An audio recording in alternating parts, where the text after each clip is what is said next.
Hola a todos, bienvenidos a este video donde explicaremos tres de las técnicas electroquímicas más utilizadas para el estudio de la corrosión y la caracterización de materiales. El potencial de los circuitos abiertos, OCP, las curvas de polarización potenciodinámica y espectroscopía de la impedancia electroquímica. El objetivo de esta presentación no es solo entender la teoría detrás de cada técnica, sino también aprender a interpretar sus gráficas, ver cómo se aplican en problemas reales de la ingeniería de materiales. Comencemos. Bien, primero iniciemos con la técnica fundamental. El potencial de circuito abierto, conocido por sus insignias en inglés como OCP. Aquí les dejo una imagen o algo. El OCP es la diferencia de potencial eléctrico que se mide entre nuestro electrodo de trabajo, que es el material o metal que queremos estudiar, y en un electrodo de referencia. Lo más importante de esta técnica es que no aplicamos ninguna corriente ni voltaje externo al sistema, y es igual a cero. Por esta razón, el OCP mide el estado termodinámico del sistema en reposo. Nos indica la tendencia espontánea que tiene un metal al corroerse o formar una capa protectora pasiva cuando entra en contacto con un electrolito determinado. Ahora comenzaremos con la explicación de la gráfica E versus tiempo. En la pantalla podemos observar una gráfica típica de OCP. En el eje vertical tenemos el potencial E y en el eje horizontal el tiempo. Al analizar este gráfico debemos prestar atención a la tendencia de la curva. Primera tendencia, línea ascendente.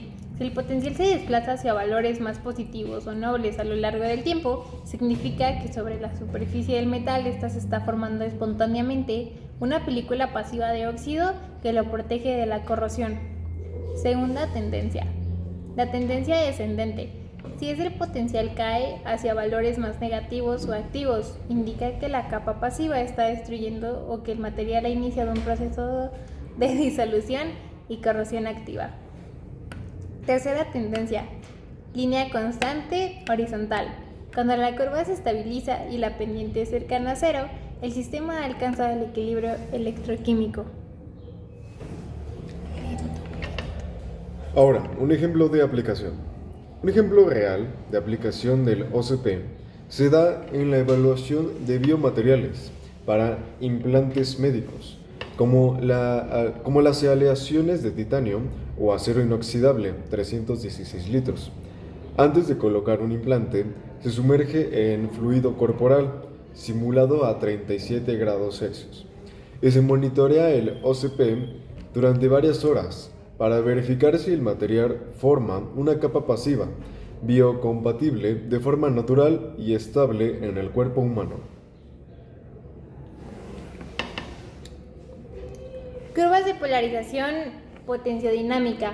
Fundamento teórico.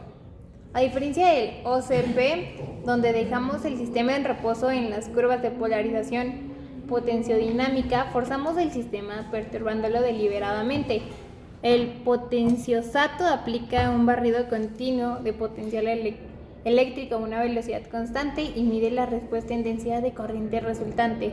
Este nos permite acelerar de manera controlada las reacciones anódicas, que representan la oxidación o la corrosión del metal, y las reacciones catódicas, que representan la reducción en medio de su gran ventaja. Su gran ventaja es que nos permite determinar cuantitativamente la velocidad de corrosión. Bien, ahora, explicación de la gráfica. Diagrama de Tafel. La gráfica resultante se conoce comúnmente como diagrama de Tafel. Tengan en cuenta que el eje horizontal está en escala logarítmica para la densidad de corriente, mientras que el eje vertical representa el potencial. Analicemos sus partes clave. Primero, potencial de corrosión. Es el punto donde se cruzan o forman el pico mínimo en la gráfica. En ese potencial exacto, la velocidad de la reacción anódica iguala a la catódica. Ahora, la rama catódica, que sería la inferior, y anódica, la superior. La rama por debajo de ECORR representa el proceso de reducción, mientras que la rama por encima representa la oxidación del material. Ahora, la extrapolación de Tafel. Se representa como ICORR. Si trazamos líneas rectas en las zonas lineales de ambas ramas y las proyectamos hasta cortar el valor de ECOR, obtenemos la densidad de corriente de corrosión, que ahora se va a explicar. En esta, a mayor de valor de ECOR, mayor será la velocidad a la que se destruye el material. Ahora, la región de pasivación y potencial de picado. En algunos materiales, como los aceros inoxidables, observarán que al subir el potencial, la corriente se mantiene baja y constante en una franja vertical. Esa es la zona pasiva. Si seguimos subiendo el potencial y la corriente se dispara repentinamente, ese punto se llama potencial de picado, que indica la ruptura puntual de la capa protectora. Ahora vamos con el ejemplo de aplicación. En este caso aplicaremos un ejemplo de aplicación industrial, que es la selección de inhibidores de corrosión para tuberías de la industria petrolera. Al añadir pequeñas concentraciones de un químico al fluido y correr una curva potenciodinámica, los ingenieros evalúan qué tanto disminuye la ECOR para calcular la eficiencia del inhibidor, evitar fallas catastróficas en los oleoductos.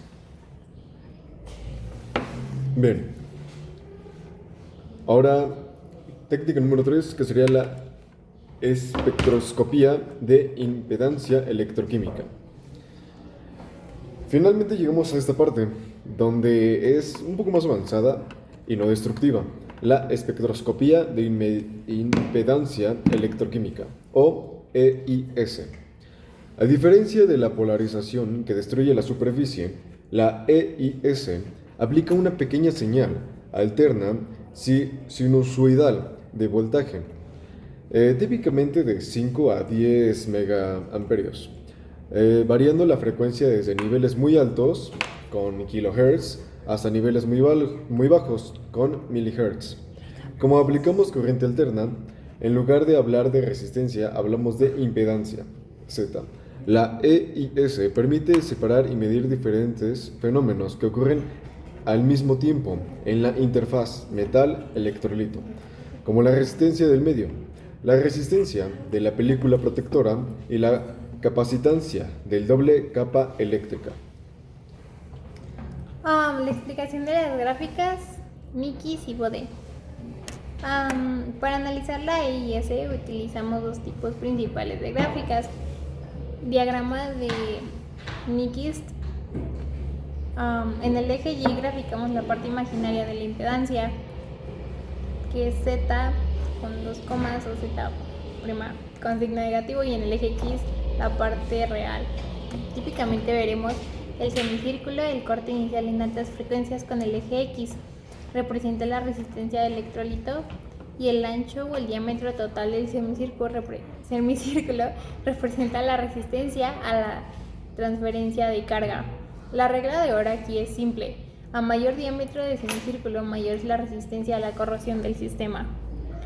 Y el segundo diagrama es el diagrama de Bode. Muestra dos curvas en función de la frecuencia. En este caso, el eje X en escala logarítmicas. Una curva muestra el módulo de impedancia Z y la otra el ángulo de fase. A altas frecuencias vemos la resistencia de la solución. A frecuencias inmediatas evaluamos el comportamiento capacitivo del sistema, y a bajas frecuencias leemos la impedancia total, donde valores más altos indican un sistema más protector. Un ejemplo de aplicación en la EIS es la técnica reina para estudiar la degradación de los recubrimientos automotrices y pinturas anticorrosivas. Permite detectar microporos o la penetración inicial de agua y sales en la pintura mucho antes de que la falla sea visible a simple vista, evaluando el envejecimiento de la capa orgánica con el paso del tiempo.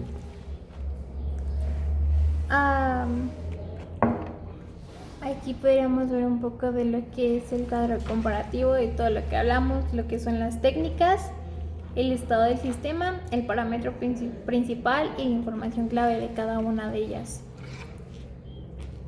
En resumen, el OCP nos indica la estabilidad inicial en reposo y la polarización potencia dinámica que ésta nos entrega.